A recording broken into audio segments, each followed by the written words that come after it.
Uma boa noite a todos. Espero que estejamos todos na paz do Mestre Jesus, aqui para mais um estudo na Casa da Prece Chico Xavier. Por mais que a distância, como a Conceição falou, estou aqui em São Paulo, temos tantos colaboradores, frequentadores que não se encontram no Rio de Janeiro. E aí acho que talvez o ponto positivo de podermos estar reunidos aqui à distância, mas ainda conectados com a Casa da Prece fisicamente. O tema de hoje é vontade como instrumento de transformação espiritual. E eu não sei aí no Rio de Janeiro, onde vocês estão, mas aqui em São Paulo, no momento, está fazendo quase 12 graus. E vontade realmente, né, é uma coisa que falta para sair da cama, né, para fazer nossas atividades, né, que dirá para fazer transformação espiritual, né? Mas, brincadeiras à parte, esses temas que começam com um conceito, né, eu acho que sempre cabe a gente olhar no dicionário o que significa. Às vezes nos referimos às palavras sem saber, né, o seu real significado. Se a gente olhar no dicionário Ruais, a gente tem que a vontade, ela pode ser a faculdade que tem o ser humano de querer, de escolher, de livremente praticar ou deixar de praticar certos atos. Pode ser também, olha só que interessante como está no dicionário, força interior que impulsiona o indivíduo a realizar algo, a atingir seus fins ou desejos, ânimo, determinação, firmeza. O dicionário está tão alinhado, né, que poderia acabar aqui, né, o nosso estudo de hoje, né? Mas vamos aprofundar, porque é um tema que tem muito a se falar, inclusive na doutrina espírita. Mas antes disso, a gente pode olhar na própria filosofia moderna. Temos estudiosos, filósofos como Arthur Schopenhauer, um filósofo alemão do século XIX, que foi conhecido como filósofo da vontade. Ele é um estudioso da metafísica, que é uma disciplina filosófica que examina a natureza fundamental da realidade, incluindo nesse estudo a relação entre a mente e a matéria. Inclusive, Schopenhauer, interessantemente, trouxe para o estudo da metafísica no mundo ocidental muitos dos pensamentos do Oriente, pensamentos hindus, pensamentos budistas, e tem tudo a ver, né, porque estamos estudando a realidade, mente, matéria, né, e essas são religiões espiritualistas que já tratavam desses assuntos, né, há milênios atrás, né, muito antes, né, de ser um pensamento predominante, né, no mundo ocidental. De toda forma, Arthur Schopenhauer ele desenvolveu uma obra de 2 volumes, que conta com diversos livros, que é O Mundo como Vontade e Representação. Primeiro publicado em 1819, e traz 2 ideias principais, como o próprio nome já diz, né? O mundo como vontade e representação, 2 conceitos. Para ele, né, a ideia de representação era tudo que existe para nós, é o que a gente percebe a partir de formas de consciência. Então ele questiona o próprio conceito de realidade, enfim. Mas o que importa para nós, conceito da vontade. A vontade seria a própria essência do eu. Aí, novamente, muito em linha com o que o próprio dicionário coloca, né? Schopenhauer também indagava que os animais irracionais também teriam vontade, não só os seres humanos, mas a vontade nos animais irracionais seria expressa no instinto. Schopenhauer também desenvolveu outras ideias, como que o ser humano, por sua vez, tem consciência da sua vontade. Então, não só tem a vontade como instinto, mas a diferença é que ele tem consciência daquilo, né? Então, ele dizia que a vontade é um cego robusto que carrega um aleijado que enxerga. E esse aleijado seria a nossa consciência. No ser humano, a vontade é o fundamento do querer viver para Schopenhauer, do sentimento de posse, de dominar, de se afirmar. Ele dizia que a vida humana, pois, passa-se todo em querer e em adquirir. Muito bem materialista, né, esse conceito. Também temos outros filósofos, também curiosamente alemão, final do século XVIII, início do século XIX, George Hegel, que dizia que a vontade é o método ou a forma de existência da liberdade no homem. E, portanto, seria impossível ter vontade sem liberdade e liberdade sem vontade. Uma depende da outra. E aqui é interessante que Schopenhauer, né, ele traz essa dualidade, né, da racionalidade, da irracionalidade, né, dos animais racionais e irracionais, e o desenvolvimento da vontade, já exprimindo que, assim como as espécies se desenvolvem, se transformam, a vontade também se desenvolve, né, ela se exprime de diferentes formas, né, uma muito mais primitiva, muito incipiente, que talvez aqui para todos os efeitos hoje nem chamaríamos de vontade, né, mas de instinto, e se desenvolve, se torna uma vontade, né?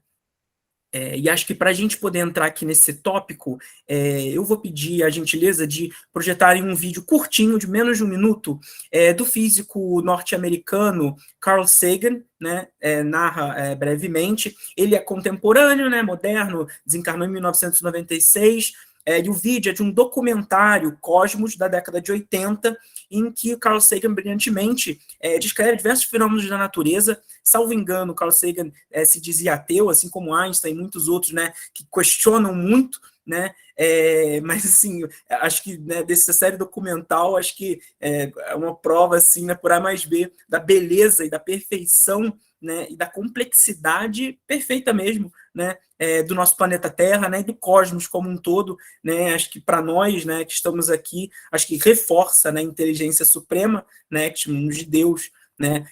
Mas enfim, esse vídeo curtinho é uma animação que mostra em 40 segundos uma condensação de 4 bilhões de anos. Então, 4 bilhões de anos em 40 segundos.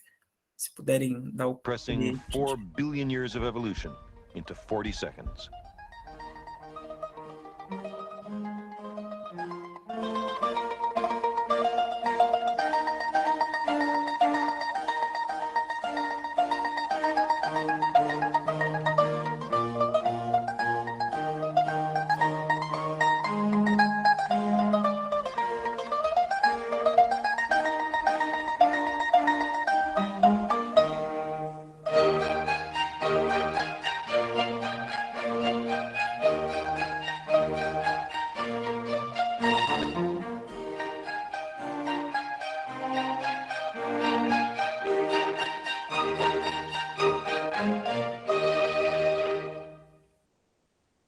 Obrigado.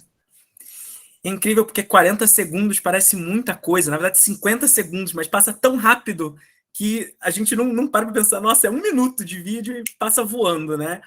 E assim deve ser, né? Assim deve ser o sentimento da própria espiritualidade amiga, né? Que coordena, né, toda essa evolução das espécies. Deve ter sido um instante para eles, né? E muitas vezes para nós, né? Dependendo, né, do nosso ritmo, dependendo da nossa vontade, como a gente vai tratar aqui hoje. Mas a pergunta fundamental aqui, para respondermos, né, no nosso íntimo, né? O que diferencia, principalmente, primordialmente, os micróbios, micro-organismos, né, aquelas figurinhas que parecem, né, com uns alienígenazinhos, dos primeiros seres aquáticos, parece um girino, né? Alguns desses girinozinhos nem tinham nem olhos, se a gente vê lá, passou aqui muito rápido, né? Mas se vocês jogarem no YouTube, evolução, 40 segundos, vai aparecer no YouTube, vocês podem ver com calma, porque vale a pena olhar cada frame, né? Cada segundo. Mas os girinozinhos sem olhos ali provavelmente já se moviam, se reproduziam, se alimentavam com experiência sensorial, né? No toque, né? Nas reações químicas, né? Com que ele encontrava no meio. Quando abrem os olhos, né, que já é um próximo, né, um peixinho ali que já tem um olho, provavelmente ele já começa a obter lucidez, reflexos, né, mais desenvolvidos e começa a despontar um instinto, né? A principal diferença, né, para aquela grande parte principal que eram os micróbios, né, micro-organismos. E o que nos diferencia, né, o final lá do vídeo, com os irmãozinhos que acabaram de sair da água, né, aqueles répteis, né, e daqueles pendurados nas árvores, né, também, né, já mamíferos, né, quem respondeu no seu íntimo 2 braços, 2 pernas, o nariz, uma boca, não está errado, está corretíssimo, mas também trago mais um, a razão. A partir do momento que nos transformamos em seres hominídeos, né, chegamos a Homo sapiens, né, e até algumas espécies um pouco antes, já percebemos, né, e fruto da evolução espiritual de cada ser encarnado aqui no planeta Terra, que saímos da era dos reflexos, saímos da era dos instintos e passamos para a era da razão, do esclarecimento, nos diferenciando das outras espécies. Ainda carregamos alguns instintos. Podem ter pensado, mas temos o instinto de sobrevivência, o instinto materno, né? Porque ainda remontamos, ainda estamos distantes, mas nem tanto assim, né? Por exemplo, dos nossos irmãos lá, né, nos galhos, né, já mamíferos também. Mas nós temos a capacidade, através da razão, de suprimir, de lutar contra esse instinto, ou a favor desse instinto, para potencializá-lo. E que tem tudo a ver com o que a gente está falando hoje. Porque à medida em que a gente vai exercendo a razão e adquirindo conhecimento, o caminho da ignorância vai ganhando novas perspectivas e a nos tornar seres mais esclarecidos. Compreendemos melhor o que acontece com a gente, o que estamos pensando, os nossos sentimentos, né? No passado, o ser racional, espírito já dotado de vontade, ainda que primitivo, sai da caverna, vê um raio cair em uma árvore que pega fogo e passa a entender a fonte do calor e a utilizá-la em seu benefício. Passa a contar com a luz na escuridão, assim pode ampliar seus horizontes, interage com os outros, cria comunicações, busca novas formas de sobrevivência e subsistência, constitui grupos, tribos. Já em conjunto, desenvolve as tecnologias, formam núcleos organizados, passam a domar a natureza, se protegem melhor contra os predadores, aumentam a expectativa de vida, enfim, consolidam sua língua, fazem trocas, fundam aldeias e assim diante até chegar na modernidade. À medida que a criatura, que os seres já humanos vão adquirindo conhecimento, passam a usar todos os seus recursos na construção de um futuro melhor. A razão, no entanto, ela fomenta a evolução externa, pelo qual o homem passou a dominar o ambiente que o cerca e a chegar até hoje para nos proporcionar, né, um ambiente de mais conforto, né, de mais desenvolvimento, né? Mas como a gente pode notar, a evolução ela não é tão simples assim, porque somente a razão não basta para todo esse desenvolvimento do ser. Porque o mero pensamento não basta para transformar, mas depende também da ação, que por sua vez depende da vontade. A vontade é a força motriz da ação. Tem uma sequência. Todo o nosso descritivo da evolução da sociedade parte do pressuposto a vontade de mudar, a vontade de fazer, é o que nos movimenta a executar. Então, a vontade, ela não só nos auxiliou a dominar o ambiente, a fazer a evolução externa, mas ela também fomenta a nossa evolução interna. A evolução interna é o meio por qual adquirimos as nossas virtudes e as desenvolvemos, como compaixão, paciência, humildade, tolerância, sinceridade, honestidade, etc. Não que não tenhamos, já não tínhamos lá atrás, mas passamos a ter consciência daquilo e passamos a adotar determinadas ações conscientemente exercendo as nossas virtudes ou trabalhando aquelas que ainda não temos. Sem essas virtudes, a gente não encontraria um caminho de paz e um entendimento que nos garante organização e uma unidade social. Ainda provavelmente estaríamos na época ali das cavernas, dentro das cavernas, sem comunicação, né, sem interagir com outras tribos, sem desenvolver, né, essa sociedade tão plural que a gente tem hoje em dia. E a vontade, gente, também fomenta a evolução interna à medida que ela auxilia na busca pelo próprio conhecimento. E isso, né, é a base do que a gente chama de reforma íntima, né? Olharmos para nós, termos consciência dos nossos atos, termos consciência de quem nós somos, não eu aqui, Gustavo, mas o espírito, né, que hoje está aqui encarnado nesse corpo que é conhecido por Gustavo, né? Ela é a base da transformação espiritual, como estamos falando aqui hoje. Mas, enfim, de toda forma, essa jornada de transformação ao longo do tempo, o que era simples se tornou complexo. Com o entendimento, né, do bem e do mal, né, ou melhor dizendo, o esclarecimento e da ignorância, né? Mas esse é o objetivo dessa espécie aqui no planeta Terra, gente. Não tem, né, não tem muito para onde fugir, né? Em todos os outros planetas, né, é evoluir mesmo, né? É seguir adiante, é enfrentar a complexidade, porque somos seres complexos em um sistema complexo. E sobre a nossa espécie, a espécie humana, no Livro dos Espíritos, codificado por Allan Kardec, quem já teve oportunidade de manusear, quem não teve, tem até em PDF de graça no Google. Jogarem em Livro dos Espíritos PDF, vai aparecer. E é interessante a gente não olhar só o conteúdo, né, mais robusto, né, claro, da codificação, mas também a introdução que a gente tem nessa obra. Uma introdução muito rica de informação. E nessa introdução, há ali um resumo dos ensinamentos da espiritualidade, codificado, né, no Livro dos Espíritos, né, e na doutrina espírita em geral, em que consta o seguinte, que eu vou ler exatamente como está lá. Entre as diferentes espécies de seres corpóreos, Deus escolheu a espécie humana para a encarnação dos espíritos que chegaram a certo grau de desenvolvimento, dando-lhes superioridade moral e intelectual sobre as outras. Ou seja, nossa espécie no planeta Terra foi a forma escolhida para o exercício da razão e vontade, que combinam no nosso próprio desenvolvimento e um dia, né, quem sabe, né, superioridade moral e intelectual. A superioridade moral e intelectual, gente, dentre os seres, tá? Não é que somos superiores moralmente e intelectualmente, não vamos, né, ficar aqui com nossas esperanças altas aqui, mas a gente chega lá, né?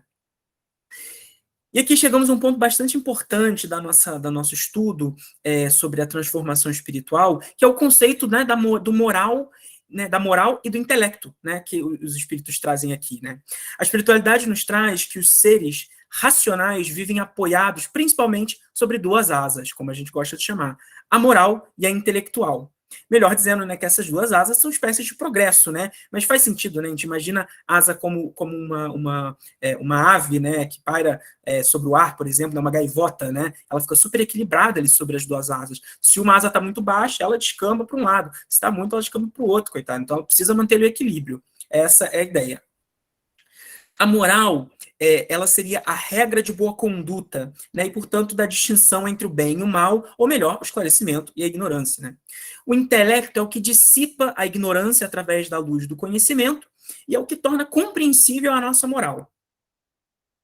Podemos ver espíritos que têm moral muito elevada, mas o intelecto a ser desenvolvido, e vice-versa, espíritos que têm o intelecto lá em cima, mas a moral bem aquém do que poderia ser, como alguns grandes líderes que conhecemos na modernidade. A gente abre aleatoriamente o livro de história, né, um livro de história de ensino médio, e a gente provavelmente vai se deparar, infelizmente, né, com um grande líder, né, que era extremamente inteligente, né, mas cometeu atos, né, que ficaram cravados ali no livro de história. E não temos líderes, né, como, por exemplo, Gandhi, né, mais da modernidade, né, que tinha uma moral muito elevada, né, e tinha, né, um conhecimento, né, muito grande, né, sobre as coisas da vida. Né. Mas então, através de inúmeras encarnações, né, através da reencarnação, os espíritos caminham para a própria perfeição, pautados justamente nesse caminho de transformação intelectual e moral. E como falamos, nessa jornada nós dependemos da força motriz, da ação, que é a vontade, que é o nosso combustível para a mudança, para não ficarmos estagnados, em inércia. A gente depende da vontade para equilibrar nossa asa moral e intelectual. E tudo bem, ótimo, Gustavo. Já sabemos que a vontade agora é importante, que ela tirou a gente da caverna, nos mostrou que o fogo nos aquece no inverno.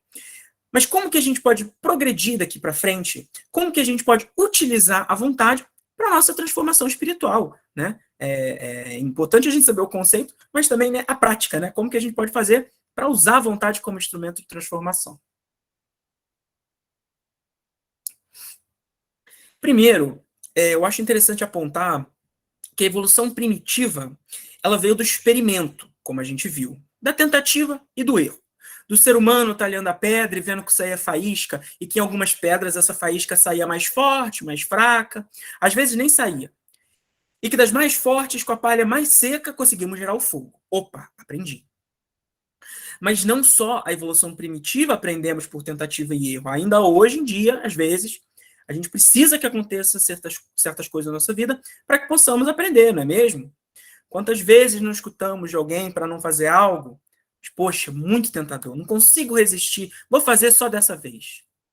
Eu, quando criança, vou comer um biscoito antes do almoço, tenho fome, são os últimos biscoitos do pote, estou me sentindo tão sozinho ali, o almoço vai demorar para sair, eu não faço nada para ajudar a sair mais rápido, né? Mas tudo bem. E aí, como os biscoitos, na hora do almoço não tenho fome, e num clima de frio desse paulista aqui, 12 graus, fico doente, e tenho que me entupir de remédio. Cresci, continuo fazendo isso de vez em quando. Tirando a parte de ficar doente, gente, quem nunca, né? Às vezes, né? Vou só beliscar isso aqui, não tem fome, aí come mal, aí depois fica com dor de cabeça o resto do dia no trabalho, né? E às vezes ainda dizemos para nós, né? Não, deve ser um espírito obsessor glutão que estava me rodeando aqui, eles são fogo. Tem, claro, na casa da prece, então não paz. Experienciei? Sim. Aprendi? Não. Nossa, nesse friozinho, tá muito frio aqui, né? Minha mão tá congelando aqui. Vou dormir só mais 5 minutinhos, mas aí por um lapso, acorda atrasado para a escola, para a faculdade, tem que sair correndo, pego o ônibus lotado, metrô, eu perco, chego só na aula atrasado, quase perco a chamada do professor, quase reprovo. E aí a gente cresce e às vezes faz isso no trabalho também. Só mais 5 minutinhos, aí erra, vai, trânsito, aí chega atrasado no trabalho, toma bronca do chefe, acontece a mesma coisa. E às vezes a gente ainda fala pra gente, deve ser o espírito obsessor da bela adormecida que estava me rodeando aqui, ainda culpa o pobre dos irmãos da espiritualidade, vou na casa da prece tomar um passo. Experienciei? Sim. Aprendi? Não. Quantas vezes na nossa vida não recaímos nesses erros? Né? Mas isso significa que a gente precisa sofrer para aprender? Sim. Não, quem falou sim, não, gente, é não. Se Deus é todo justo e bom, seria isso realmente justo? E justamente Allan Kardec aborda isso no Livro dos Espíritos, se é realmente necessário passar pelo mal para chegar ao bem, né? E aqui, gente, né, são termos bem e mal, né? Às vezes da tradução, às vezes da época, mas aqui bem e mal a gente fala da ignorância e do esclarecimento, né? No Livro dos Espíritos, né, Allan Kardec, né, a espiritualidade nos traz na pergunta 120 que não precisamos, né, passar pelo mal para chegar ao bem, mas vamos passar pela ignorância até chegar ao esclarecimento, porque nossos espíritos foram criados ainda primitivos e vamos nos envolvendo. Então começamos na ignorância, começamos lá talhando pedra, ficando com medo do fogo, né? Tem até um filme das antigas que é Guerra do Fogo, né, que mostra uma cena muito engraçada, né, dos homens da caverna, né, se deparando com fogo. Também tem uma cena engraçada dos homens da caverna se deparando com o riso. Eles começam a rir e eles ainda não conheciam o riso. E eles ainda aprendem. Gente, isso é muito primitivo. Isso é muito ignorante, né? Estivemos lá. Pode ser que não no planeta Terra, mas estivemos lá em algum momento. Partimos da ignorância e vamos para o desenvolvimento. Então é preciso experimentar, ainda que iniciando na ignorância, mas não necessariamente errar. Da pergunta aqui, eles não falam se é preciso errar, né? Seria muito injusto, é preciso errar para, né, aprender. Eu ouvi uma palestra ocorrida em uma conferência espírita catarinense há não muito tempo, que temos 3 vias para aprender o que é certo. O que parte do eu, erramos, percebemos e compreendemos que estamos errados. Sofremos pela decisão equivocada e, percebendo o amargor do mal, optamos por fazer um novo caminho. Então, pelo próprio erro, avançamos para o caminho do bem, né? Do esclarecimento. Aquele que parte do outro, segunda opção. Não sou eu que erro, noto o erro do outro e, pelo erro do outro, vejo que não quero para mim. O coleguinha do trabalho chegou atrasado, suado, ofegante, né? Quase perdeu o emprego porque resolveu dormir mais 5 minutos porque o espírito da bela adormecida estava rondando ele. Número 3, lições daqueles que nos ensinam. Por exemplo, os ensinamentos de Jesus, né? Temos aqui, todos o fundamento para seguirmos, sermos espíritos, né, ditosos, espíritos, né, esferas superiores, né? Amar ao próximo como a ti mesmo. Olha só que ensinamento, né? Aqui, ninguém está falando que você tem que errar, que você tem que odiar, que você tem que maltratar para você aprender a amar o próximo. Não. É simples. Amar o próximo como a ti mesmo. Olha o ensinamento, olha a reflexão, né?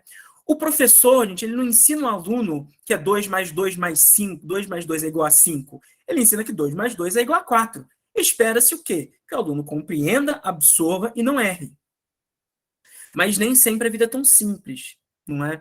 A gente muitas vezes precisa de exercícios para nos pôr à prova, nos testar, não o erro, o exercício. Fazer fixar aquele conhecimento é importante, né? Só que na vida, né, gente, as coisas não vêm 2 mais 2 é igual a 4, né? São aquelas fórmulas matemáticas, né, que nem a NASA consegue resolver, né? A vida é assim. Mas nada vem, né, além do que a gente consegue absorver, né, e ultrapassar, porque afinal, gente, Deus, né, é toda justiça, né? E isso, né, porque a decisão tomada perante a experiência é talvez a mais simples, talvez a mais fácil da gente conseguir identificar e absorver, né? Até porque às vezes a gente não está pronto, né? Ou às vezes no nosso íntimo não queremos ouvir as lições dos que nos ensinam, né? Porque afinal os ensinamentos estão aí, né? Se ainda não praticamos, tem que ter um porquê, né? E aí um diagnóstico íntimo, né, da reforma íntima, da transformação que nós estamos falando aqui hoje. Segundo ponto. Vale notar também que nossa vontade, nosso querer, nossa decisão é o nosso instrumento de transformação, em especial da espiritual, e que não vem só pela experiência, mas pelo aproveitamento. Todas as hipóteses que a gente falou aqui dependem da absorção da experiência. Nem todo mundo que passa pela mesma experiência aproveita da mesma forma, né? Irmãos que cresceram juntos, um já sacou que comer biscoito antes do almoço é ruim, já experimentou Novalgina em gotas e, putz, constatou que era horrível, né? Prefiro almoçar, comer sobremesa depois, não quero mais tomar Novalgina, né? Pessoas que passam por um acidente traumático, né? Algumas se revoltam com Deus, com o pai, com a mãe, com o papagaio, com o condutor, né? Do ônibus, etc. Outras compreendem, né? Que foi concedida uma segunda chance, né? Então, mesmas circunstâncias, né? Diferentes percepções, diferentes aproveitamento daquilo, né? Das situações que nos ocorrem ao longo da vida. Loteria. Essa experiência todo mundo queria passar aqui, né? Aprovação de ganhar na loteria, né? Mas tem que ter muita, muita sabedoria. A maioria das pessoas gastam mais do que tinham antes de ganhar na loteria, mas outras multiplicam porque souberam aproveitar a oportunidade. Provavelmente porque experienciaram o que não era ter nada ou muita coisa e compreenderam a situação. Mesmas circunstâncias, ou às vezes circunstâncias semelhantes, diferentes fins, né? A vontade, ela transforma a experiência vivida em novos caminhos, porque ela permite que a gente absorva essas circunstâncias e torne em progresso. Ultimamente, né, é mais ou menos a possibilidade de exercer o livre-arbítrio, e muito parecido com o que o Hegel falou, mas ele, né, estava usando, né, termos dualidade de liberdade, né, e vontade, mas é mais ou menos por aí. E sobre esse tema, vale a gente olhar também, novamente, nos debruçando aqui pelo Livro dos Espíritos, né, duas questões do Livro dos Espíritos, em que Allan Kardec indaga a espiritualidade. A primeira na questão 122. E, novamente, eu vou tomar a liberdade de ler aqui, exatamente para a gente não perder nada, né? Tem muita informação nesse livro, vale muito a pena a gente explorá-lo. Como podem os espíritos, em sua origem, quando ainda não têm consciência de si mesmos, exercer a liberdade de escolha entre o bem e o mal? Há neles algum princípio, qualquer tendência que os encaminhe para uma senda, de preferência a outra? Resposta dos espíritos. O livre-arbítrio se desenvolve à medida que o espírito adquire consciência de si mesmo.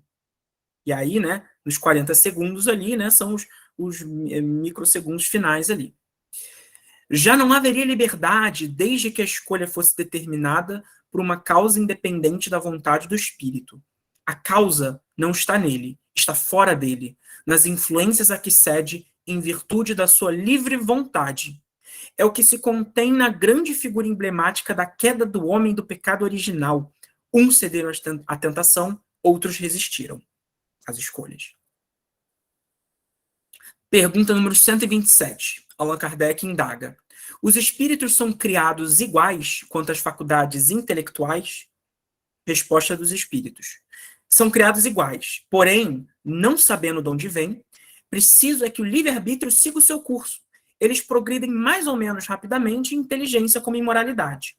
E aqui segue uma nota, né, do Allan Kardec, que às vezes ele faz, né, uma análise, né, um desenvolvimento daquilo que, né, que a espiritualidade trouxe. E ele diz, novamente, me referindo ao texto em verbos aqui: os espíritos que desde o princípio seguem o caminho do bem, nem por isso são espíritos perfeitos. Não têm, é certo, maus pendores, mas precisam adquirir a experiência e o conhecimento e os conhecimentos indispensáveis para alcançar a perfeição. Podemos compará-los a crianças que, seja qual for a bondade de seus instintos naturais, necessitam se desenvolver e esclarecer e que não passam, sem transição, da infância à madureza. Simplesmente, assim como há homens que são bons e outros que são maus desde a infância, também há espíritos que são bons ou maus desde a origem, com a diferença capital de que a criança tem instintos já inteiramente formados, enquanto que o espírito, ao formar-se, não é nem bom nem mau. Tem todas as tendências e toma uma ou outra direção por efeito do seu livre-arbítrio. E exercer o livre-arbítrio à vontade para o nosso progresso nem sempre é fácil, né, gente? Porque às vezes nos falta muita força, né? Às vezes nos falta força de vontade. E assim ficamos na inércia da evolução espiritual, do progresso moral, intelectual, em um loop que parece infinito. E a gente às vezes não sabe como sair dele. Então vamos falar um pouquinho disso agora. Gente, não existe nada mais compensador, né, e prazeroso da vida do que estar consciente dos nossos atos, dos nossos processos internos. O que está acontecendo comigo? O que eu estou fazendo? Né? Para onde eu vou? do nosso pensamento, da nossa vontade. No dia a dia, a gente vive uma série de acontecimentos que muitas vezes a gente não percebe da forma que a gente está agindo ou reagindo a situações que, querendo ou não, gostando ou não, vão acontecer na nossa vida e a gente vai enfrentar. Nesse momento, a única coisa que a gente pode fazer é enfrentar o que deve ser enfrentado e transformar o que tem que ser transformado, porque a vida vai passando. É um rolo compressor. O tempo que passou não volta mais, né? E nesse processo, talvez os principais sentimentos enfrentados, né, que fazem com que a gente fique estagnado, podem ser nossos próprios temores internos, às vezes a gente não sabe disso. E que justamente podem ser refletidos em ansiedade, angústia, depressão, a falta da força de vontade. Pode ser preguiça também mesmo, né, gente? Nesse frio aqui, eu vou entender se essa semana a gente faz um combinado aqui, a gente, nossa, uma semana sem vontade, né, só pra gente se aquecer e depois a gente continua, né? Mas brincadeiras à parte, gente, em toda busca e processo evolutivo, seja individual ou coletivo, tem a necessidade de nos depararmos com a nossa sombra, que a gente vai se deparar com ela, né? E às vezes nessa sombra é o que nos causa mais temor. E muitas vezes, né, nos deparamos com essas situações justamente porque é a nossa sombra, justamente porque devemos enfrentá-la. E claro, né, do que mais nos dá o temor, mais a gente costuma fugir, né? Mas se a gente compreende que a nossa existência não se restringe a uma só vida, a gente passa a entender que a nossa vontade não deveria ser voltada para os nossos desejos, mas sim direcionado para o nosso bem e o bem do próximo, o nosso crescimento, o crescimento do próximo. Assim, com essa invertida de ótica, a gente passa melhor a enfrentar esses temores da mudança. Porque muitas vezes, realmente, uma grande transformação dá um temor, né? Às vezes são coisas simples, mudar um trabalho, mudar de apartamento. Às vezes temos um amigo que já percebemos que não é tão amigo assim, precisamos mudar, tem que cortar, dá um frio na barriga, né? A gente sente angústia, mas às vezes é necessário. E à medida em que a gente vai enfrentando essas sombras, a gente vai exercitando a força de vontade, que, como o próprio termo já diz, é uma força mesmo, é um desgaste, mas é um desgaste necessário. Estamos aqui para realmente, né, nos testar, né, enfrentar essas sombras. Schopenhauer, como falamos no início, era um conhecido pessimista, mas ele analisava o que via ao seu redor e, nesse ponto, talvez ele tivesse bastante razão. O ser humano guiado pelo desejo das coisas materiais. Mas se a gente direciona a nossa vontade para dentro de nós e não para fora, para a evolução interna e não evolução externa, a gente sacode essa poeira da angústia, da ansiedade, da depressão. A gente se acostuma a viver com a força de vontade. Se torna um hábito. Às vezes, talvez, quando a gente não exercê-la, a gente vai se sentir estranho, né? E esse desgaste, né, não vai mais afetar a gente, né? Vai se tornar algo natural. Mas é difícil, mas a gente tem que exercitar. As transformações sociais, tecnologias que a gente falou aqui, são muito louváveis, claro, e elas, inclusive, nos auxiliam muito nesse processo de transformação espiritual, facilita muito a vida.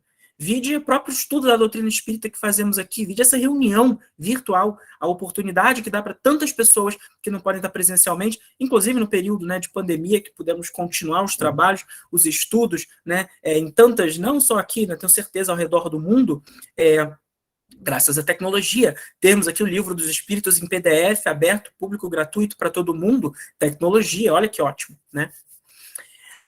Mas o objetivo da nossa existência aqui na Terra, né, realmente é a nossa evolução espiritual. Por mais importante que seja o desenvolvimento da tecnologia, de tudo aquilo que a gente faz, é realmente a evolução espiritual da grande maioria de nós encarnados aqui no planeta Terra. É a evolução moral e intelectual. E, novamente, como a gente falou aqui já em palestras anteriores, a verdadeira felicidade não está no mundo exterior. Por isso que muitas vezes ficamos procurando e não achamos. A gente ganha dinheiro, a gente, né, enfim, tem família, carro, casa, tudo que sonhou, né, vida perfeita, né, que aparece na televisão, mas a gente não está feliz, porque a gente está olhando só para fora e esquece de olhar para dentro. Né? Enquanto a gente não canalizar a vontade para a nossa transformação íntima, de fato, gente, a gente vai continuar carecendo de força de vontade, muito provavelmente. E por fim, claro, né, a grande recomendação de sempre, vamos ter fé. Se estivermos nesse loop infinito, vamos ter fé, vamos olhar para o alto, né? E sobre isso, no Evangelho segundo o Espiritismo, no capítulo 19, que é do tema Fé Transporta Montanhas, no item 12, que diz da fé humana e a divina, temos aqui a seguinte passagem. No homem, a fé é o sentimento inato de seus destinos futuros. É a consciência que ele tem das faculdades imensas, depositadas em germen no seu íntimo, a princípio em estado latente, e que lhe cumpre fazer que desabrochem e cresçam pela ação da sua vontade. Até o presente, a fé não foi compreendida senão pelo lado religioso, porque o Cristo a exalçou como poderosa alavanca e porque o tem considerado apenas como chefe de uma religião. Entretanto, Cristo, que operou milagres materiais, mostrou, por esses milagres mesmos, o que pode o homem quando tem fé, isto é, a vontade de querer, e a certeza de que essa vontade pode obter satisfação. Também os apóstolos não operaram milagres seguindo-lhe o exemplo? Ora, que eram esses milagres, senão efeitos naturais, cujas causas os homens então desconheciam, mas que hoje, em grande parte, se explicam e que, pelo estudo do espiritismo e do magnetismo, se tornarão completamente compreensíveis. E hoje, né, não é que hoje, né, com o desenvolvimento da tecnologia e do conhecimento, temos também, né, o pleno explicação, né, científica para diversos, né, desses né, milagres, entre aspas, né, como chamavam na época. Continua. A fé é humana ou divina, conforme o homem aplica suas faculdades à satisfação das necessidades terrenas ou das suas aspirações celestiais e futuras. O homem de gênio que se lança à realização de algum grande empreendimento triunfa se tem fé, porque sente em si que pode e há de chegar ao fim colimado, certeza que lhe faculta imensa força. O homem de bem que, crente em seu futuro celeste, deseja encher de belas e nobres ações a sua existência, aure na sua fé, na certeza da felicidade que o espera, a força necessária. E ainda aí se operam milagres de caridade, de devotamento e de abnegação. Enfim, com a fé não há maus pendores que se não chega a vencer. E no fim, né, ainda desenvolve um pouco mais, mas no fim diz, repito, a fé é humana e divina. Se todos os encarnados se achassem bem persuadidos da força que em si trazem, e se quisessem pôr a vontade a serviço dessa força, seriam capazes de realizar o aqui. Até hoje, eles chamaram prodígios, e que, no entanto, não passaram de um desenvolvimento das faculdades humanas. Quem disse isso? Um espírito protetor, em Paris, né, a carta 1863. Então, vejam, aqui se fala da vontade, não só a vontade, né, inerente, né, ao corpo, mas a vontade ativa, o querer, que se reflete na fé, podendo, inclusive, realizar prodígios, né, milagres, né, como a gente tem aqui na passagem. E pelo próprio título do capítulo, a fé transporta montanhas, e pela vontade transmitida na fé, também podemos as mover, né? E para finalizar, do vídeo do físico Carl Sagan, que a gente viu aqui, a gente nota que cada um dos 40 segundos corresponde a 100 milhões de anos. E nós, segundo a espiritualidade, seres humanos, fomos a espécie escolhida nesse planeta para exercer a razão e, consequentemente, a vontade, um instrumento de transformação espiritual. Nós já passamos por diversas etapas em níveis espirituais, muitas. E agora estamos tendo essa oportunidade. Nós merecemos essa posição. A gente ralou muito, mas muito para chegar até aqui, o nosso espírito, o desenvolvimento. E a gente não precisa nem falar do quanto a gente progrediu, né, de sair dos micro-organismos até chegar onde estamos. Não, é mais básico do que isso, gente. Olha para trás, nas nossas próprias vidas, o quanto que a gente já não passou, o quanto que a gente já não conquistou, o quanto que a gente já não lutou, e estamos aqui, em pé. Então vamos seguir em frente. Vamos fazer valer cada segundo, ou melhor, cada milhão de anos que se passou, como a gente viu nesse vídeo, o tanto de energia gasta pela espiritualidade, o planejamento dos espíritos superiores para que a gente pudesse chegar até aqui. Lembrando sempre que a vontade é o combustível do progresso. E só depende de nós, né, dar combustão para que a gente possa, né, exercer a ação e, no fim, o progresso. Então, irmãos, vamos buscar internalizar os ensinamentos da espiritualidade de Jesus para que a gente possa maximizar o nosso processo, especialmente em tempos tão desafiadores em que vivemos. Hoje, temos a oportunidade de estar entre poucos, ainda que aparentemente muitos, encarnados no planeta Terra, lutando diariamente para nos transformar.